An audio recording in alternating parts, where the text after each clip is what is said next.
Hey guys, आज हम बात करने वाले हैं एक ऐसी बीमारी के बारे में जो बच्चों के अंदर ज़्यादातर देखने को मिलती है, जिसमें कान के आगे की तरफ और कान के नीचे के भाग में चेहरे के दोनों तरफ या एक तरफ सूजन आ जाती है, जिसको हम मेडिकल टर्म में मम्स कहते हैं। हिंदी में उसको गलसुआ कहते हैं।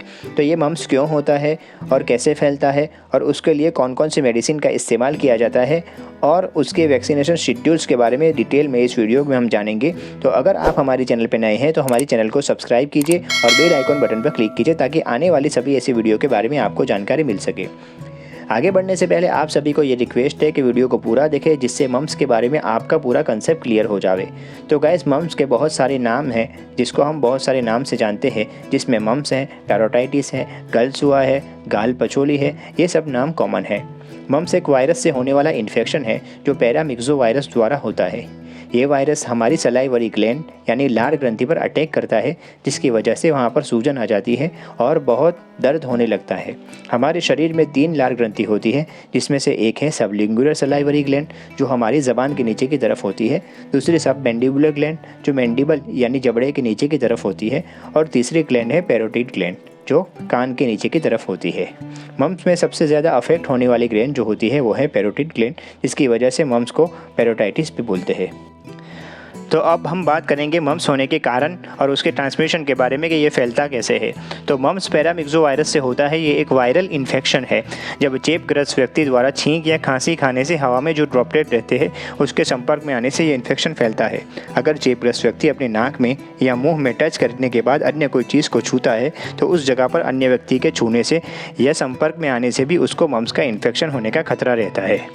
उसके बाद इन्फेक्टेड व्यक्ति का जूठा खाना या पानी पीने से भी मम्स होने का खतरा रहता है।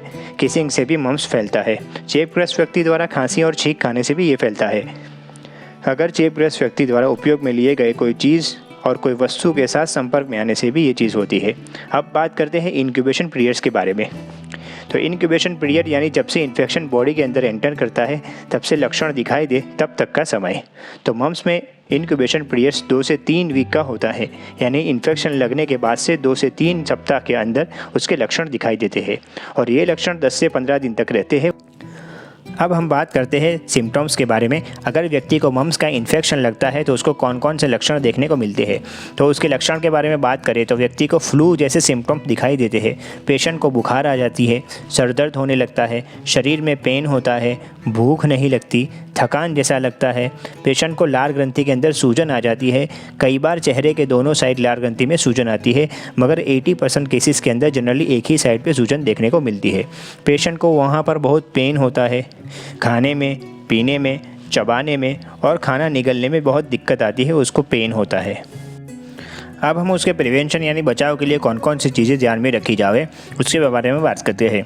तो मम्स से बचाव में सबसे पहले ये चीज़ ध्यान में रखें कि जिस चीज़ से मम्स फैलता है जो आगे हमने देखा उससे हम बचने की पूरी तरह से कोशिश करें, और जिसको इसका इन्फेक्शन लगा हुआ है उसको अपने घर में एक रूम में अलग से थोड़े दिन के लिए क्वारंटीन करें ताकि अन्य व्यक्ति और घर के दूसरे बच्चों को इसका इन्फेक्शन ना लग सके। दूसरी चीज़, जिन्होंने मम्स की वैक्सीन ली हुई होती है उसको मम होने का खतरा उन लोगों से कम होता है जिन्होंने वैक्सीन नहीं ली हुई होती, और उसको इसके लक्षण भी कम दिखाई देते हैं और वैक्सीन की वजह से उसके अंदर मम्स के कॉम्प्लिकेशन भी बहुत कम देखने को मिलते हैं। अब इसकी वैक्सीन के बारे में जानते हैं। तो मम्स से बचाव के लिए दी जाने वाली वैक्सीन का नाम है MMR यानी मीज़ल्स, मम्स और रूबेला। MMR वैक्सीन को हमारे देश में टीकाकरण शेड्यूल के अंदर शामिल किया हुआ है, जिसका पहला डोज 9 माह से 12 माह के बच्चों के अंदर दिया जाता है और उसका बूस्टर डोज 16 माह से 24 माह के बच्चों को दिया जाता है। इसीलिए अपने बच्चे को संपूर्ण टीकाकरण अवश्य कराएं। अब उसको डायग्नोसिस के बारे में बात करते हैं। तो उसके डायग्नोसिस के लिए कौन कौन से लैब टेस्ट कराए जाते हैं उसके बारे में बात करते हैं। तो जनरली पेशेंट को क्लिनिकली फाइंडिंग से ही पता चल जाता है कि उसको मम्स का इन्फेक्शन लगा हुआ है। अगर फिर भी कभी लैब टेस्ट की ज़रूरत हुई तो उसके लिए RT-PCR और एंटीजन IgG IgM टेस्ट करवाए जाते हैं। अब बात करते हैं ट्रीटमेंट के बारे में। तो गाइस, मम्स की कोई स्पेसिफिक ट्रीटमेंट नहीं है, सिर्फ सिम्टोमेटिक ट्रीटमेंट से ही उसको क्योर किया जाता है। तो ये जनरली 5 से 15 दिन में अपने आप ही ठीक हो जाता है। फिर भी पेशेंट को रेस्ट बहुत करवाए। मेडिसिन में उसको आइबुप्रोफेन दे सकते हैं, जिससे उसका पेन और स्वेलिंग कम हो जाएगा। एडल्ट में आइबुप्रोफेन 400 mg BD और TDS में दे सकते हैं, यानी सुबह शाम या सुबह दोपहर और शाम 3 टाइम दे सकते हैं। और बच्चों के अंदर आइबुप्रोफेन सिरप का इस्तेमाल कर सकते हैं, जिसका डोजेस उम्र और वज़न के हिसाब से फिजिशियन के सलाह के अनुसार देना है।